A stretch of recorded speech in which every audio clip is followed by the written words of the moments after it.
Para eso, hoy tenemos al juez Alejandro Alberto Díaz Cruz. Sabemos, la señora presidenta lo anunció así en la mañanera, que existe otro comunicado de la Fiscalía General de la República que hace ciertos señalamientos respecto del caso del que hablamos ayer y respecto del caso que está bajo la jurisdicción del juez Díaz. Entonces vamos a darle oportunidad, si estamos listos, al juez Díaz para que nos cuente de su viva voz, como debe ser, lo que está ocurriendo con su asunto.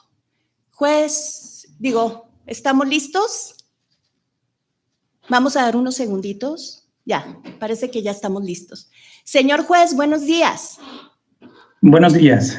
Es un gusto recibirlo. Aquí está un grupo de reporteros que están muy interesados en lo que usted tiene que compartirnos. Lo escuchamos.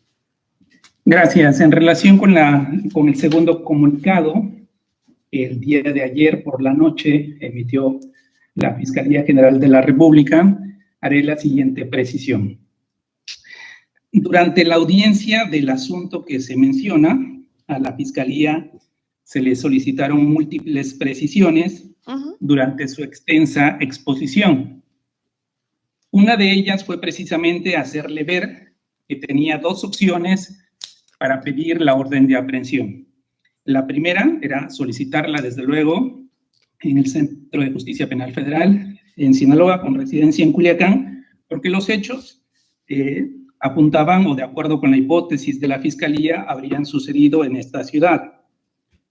Pero también a raíz de las propias características que la Fiscalía atribuyó a los hechos que investiga, es decir, por las personalidades que involucra, a quien se identifica como líderes de un cartel en Sinaloa, se le especificó que también tenía la opción de solicitar la orden de aprehensión ante un juez donde existiera un centro de máxima seguridad, porque luego de librar la orden se tiene que indicar dónde deben ser internados las personas que deben ser aprehendidas. Se le explicó este segundo escenario y se le dijo expresamente que debía evaluar esta decisión luego de solventar las precisiones que se le hicieron. A raíz precisamente de las precisiones y de evaluar las condiciones en las que se encontraba su investigación, la Fiscalía decidió, como ya se dijo, retirar su asunto, desistirse de la solicitud de orden de aprehensión y se le precisó precisamente que cuando solventara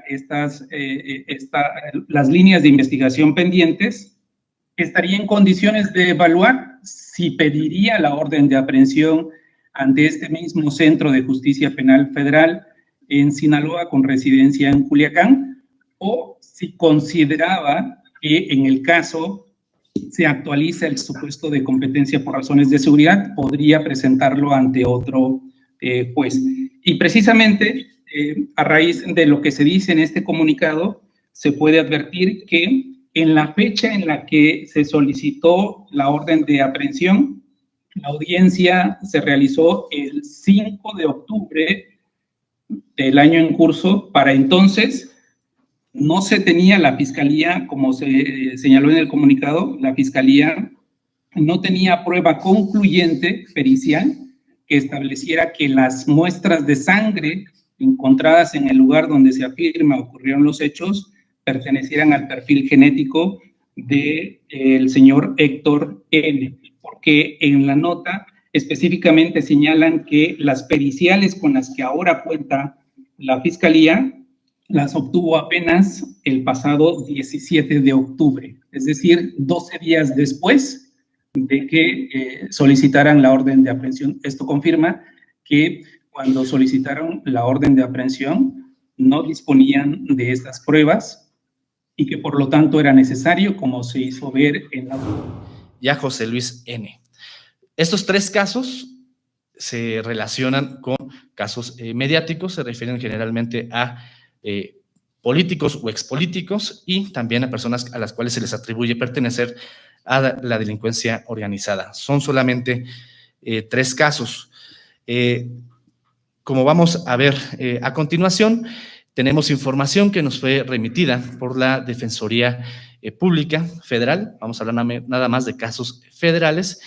¿Cuántas solicitudes realizan o han realizado en relación con la sustitución o modificación de medidas cautelares? Ahí podemos ver la información.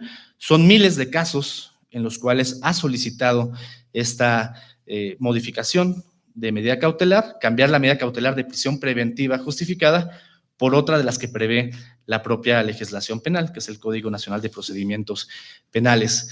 Podemos ver que de ese universo, que es realmente amplio, de solicitudes que ha realizado la Defensoría Pública, en la mayor parte de esas solicitudes, que son más de 50,000, se ha resuelto en contra de la Defensoría Pública, es decir, a favor de la Fiscalía. Y es en menores casos en los que se le ha dado la razón a la Defensoría y se ha cambiado la medida cautelar de prisión preventiva por otra. Esto nos da dos lecturas. La primera de ellas es que es una solicitud muy común, muy frecuente, que se da en los procesos penales, tanto por la Defensoría Pública Federal como por las defensas privadas. El segundo elemento que nos da es que la mayor cantidad de veces se resuelve a favor de la Fiscalía, no en contra de ella.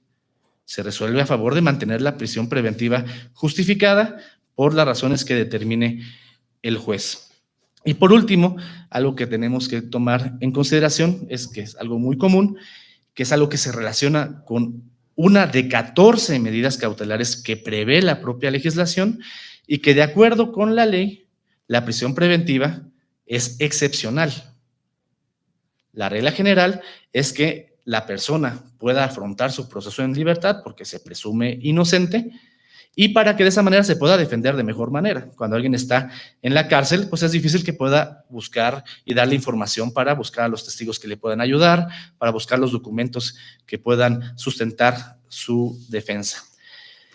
Y esto es muy importante mencionarlo porque una de las críticas que se realizó también el día de ayer fue que hay muchas personas que se encuentran privadas de su libertad sin sentencia.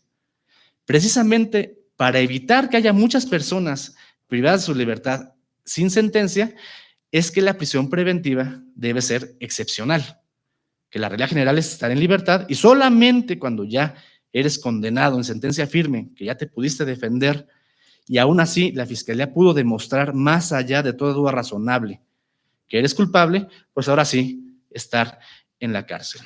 Así que por un lado nos están atribuyendo que tenemos a muchas personas sin sentencia, privadas de su libertad en la cárcel, pero por otro lado nos reclaman que liberemos a personas que están en un proceso, que no han sido condenadas, y sea sustituida su medida cautelar por otra de las que también prevé la ley, y atendiendo a que la ley y la Constitución establecen que la regla general es estar en libertad durante el proceso. Y es importante también recalcar que los tres casos que fueron referidos por la Fiscalía, por la Secretaría de Gobernación, que además de ser muy pocos en comparación con un caso que es muy común en los juzgados, en los tribunales, tanto locales como federales, se relacionan con casos mediáticos.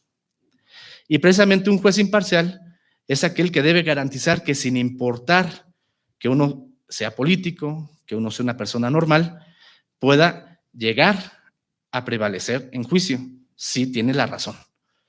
Porque para eso están los tribunales, para defender y amparar a aquel que se queje con justicia, como bien dijo don José María Morelos y Pavón.